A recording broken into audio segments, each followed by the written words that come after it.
Pemirsa, keseriusan pemerintah mengusut kerusakan lingkungan yang diduga menjadi salah satu penyebab dampak banjir bandang dan longsor di Sumatera makin parah ditunjukkan dengan dilakukannya penyelidikan oleh Polri. Tidak hanya itu, Kementerian Kehutanan bakal mencabut izin 20 perusahaan pengelola hutan. Sementara Kementerian Lingkungan Hidup juga sudah mencabut persetujuan lingkungan terhadap 8 perusahaan yang diduga berkontribusi memperparah bencana di Sumatera. Berikut ulasannya dalam Top Review. Tunggu apa lagi?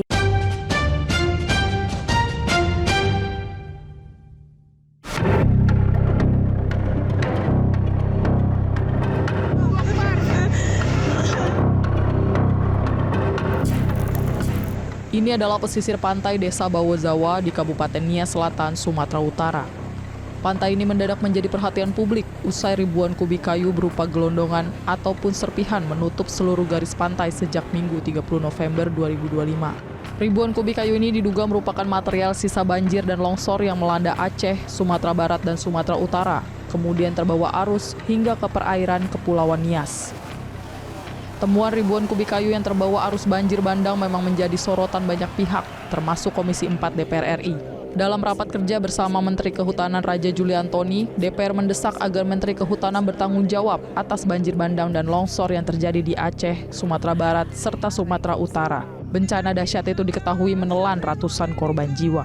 DPR juga meminta agar Menhub menginvestigasi dugaan pembalakan liar atau illegal logging yang dinilai menjadi salah satu pemicu banjir parah di Sumatera, termasuk melakukan moratorium atau penghentian sementara izin pemanfaatan hutan. Pemerintah lihatlah bencana Sumatera. Seharusnya izin semua di stop. Pemerintah harus jelaskan berapa tahun harus penanaman ulang dan seperti apa sebenarnya Ibu Ketua, pohon yang diameter 2 meter bisa tumbuh kembali. Sehingga inilah tanggung jawab Pak Menteri. Pak Menteri tidak boleh lempar ke yang terdahulu. Kalau Pak Menteri punya hati nurani, apa yang disampaikan Pak Wakil Ketua, Pak Marjohan, dan tadi Pak Menteri katakan melalui ayat hadis, sehingga mohon izin teman-teman Komisi 4, saya keras, karena saya paling hatinya kasih, sehingga saya saran Pak Menteri, kalau Pak Menteri nggak mampu, mundur aja. Menanggapi desakan itu, Menhub Raja Juli Antoni menyatakan pihaknya tengah menyelidiki perusahaan yang diduga menjadi biang kerok penyebab banjir bandang dan longsor di Sumatera. Dari hasil penyelidikan sementara, terdapat indikasi pelanggaran yang dilakukan 12 perusahaan. Pak Rajib, kami sudah mengidentifikasi, saya tidak bisa sampaikan di forum ini apa saja, tapi sudah ada lebih kurang 12 subjek hukum perusahaan yang teridentifikasi, diduga melakukan pelanggaran, dan hari ini dari kemarin sebenarnya Polhut kami sudah ada di lapangan, dan saya kira 1-2 hari ini akan ada hasil yang bisa kita rilis kepada publik dan juga kepada Komisi 4 tentunya. Selain itu, Menhub Raja Juli Antoni memastikan akan mencabut perizinan berusaha pemanfaatan hutan atau PBPH milik 20 perusahaan yang mengelola lahan seluas 750.000 hektar. Perusahaan itu tersebar di seluruh Indonesia, namun siapa nama-nama perusahaan itu, Menhub enggan membeberkannya. Pencabutan PBPH itu sendiri akan dilakukan setelah mendapat restu dari Presiden Prabowo Subianto. Kinerja PBPH buruk, sekali lagi saya punya komitmen Bu untuk mencabut PBPH yang kinerja buruk tadi, tentu dengan kriteria yang ketat, ya, dengan kriteria ketat dan keberanian yang seperti yang diperintahkan oleh Pak Presiden Prabowo Subianto. Sebelumnya, Menteri Lingkungan Hidup Hanif Faisal Nurofik menyampaikan pemerintah telah mencabut persetujuan lingkungan terhadap 8 perusahaan yang diduga berkontribusi memperparah bencana di Sumatera.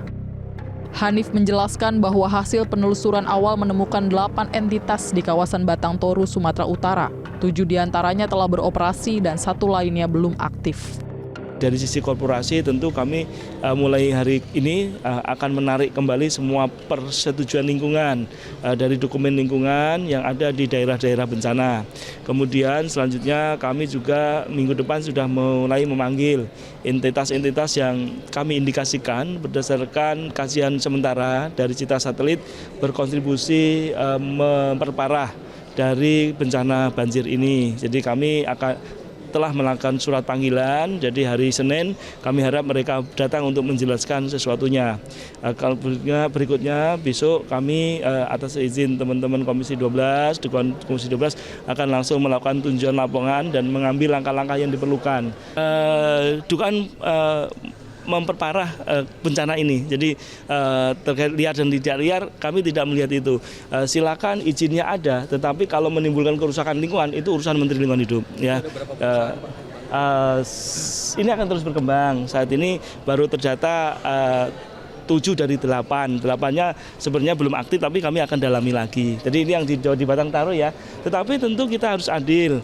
Itu support-support kecil dari maksudnya support-support dari unit usaha, tapi yang paling besar itu dilakukan banyak pihak, itu harus kita juga dalami ya. Tidak kemudian seperti yang harusnya bagian hulu ini menjadi hutan ternyata menjadi pertanian lahan kering. Ini benar-benar luasnya sangat luas sekali, dari 340.000 hektar mungkin 50-an ribu di hulunya itu dalam bentuk lahan kering yang tidak ada pohon di atasnya, sehingga begitu hujan sedikit ya sudah kita bayangkan. Keseriusan pemerintah mengusut kerusakan lingkungan yang diduga menjadi salah satu penyebab dampak banjir bandang dan longsor di Sumatera makin parah telah disampaikan Sekretaris Kabinet Teddy Indrawijaya. Teddy mengatakan pemerintah tengah menelusuri penyebab kerusakan lingkungan tersebut. Jadi penyebab bencana ini menjadi perhatian juga, dan selain faktor cuaca yang ekstrim tentunya, ada faktor kerusakan lingkungan yang memperparah bencana, dan ini terus ditelusuri secara serius, dan seiring dengan evakuasi dan pengenangan sebagai fokus utama, pemerintah melakukan evaluasi dan investigasi secara menyeluruh terkait bencana ini.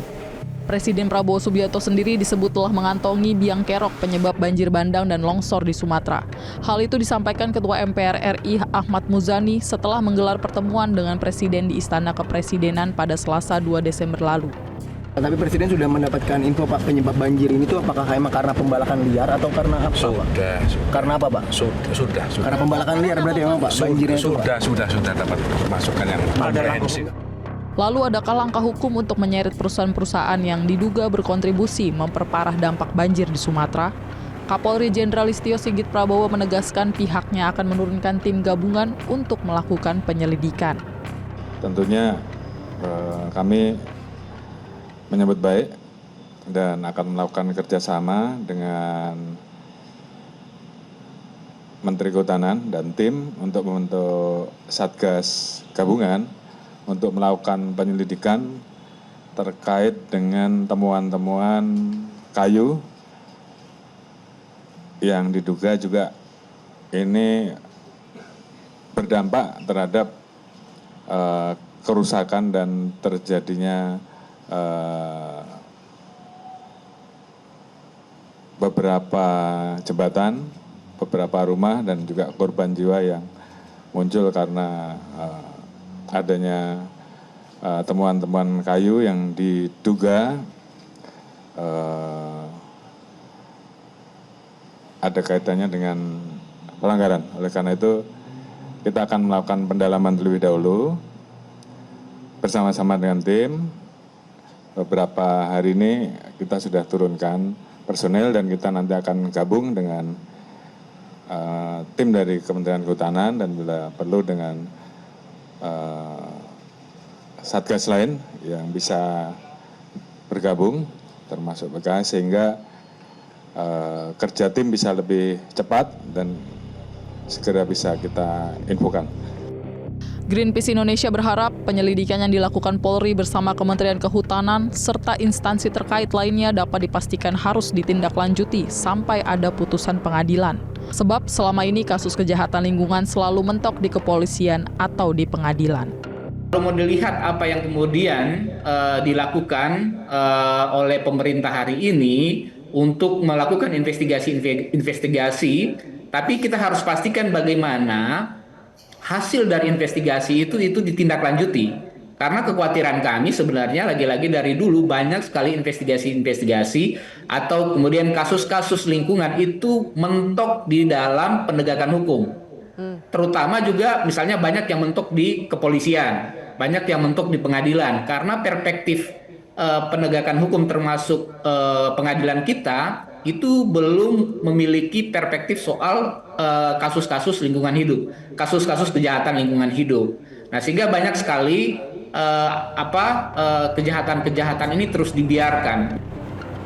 Proses hukum terhadap perusahaan-perusahaan yang diduga menyebabkan dampak banjir di Sumatera makin parah selayaknya ditegakkan. Banjir bandang dan longsor di Aceh, Sumatera Utara, dan Sumatera Barat diharapkan Greenpeace Indonesia jadi pengingat terakhir pemerintah untuk bebenah agar bencana serupa tidak kembali terjadi di negeri tercinta.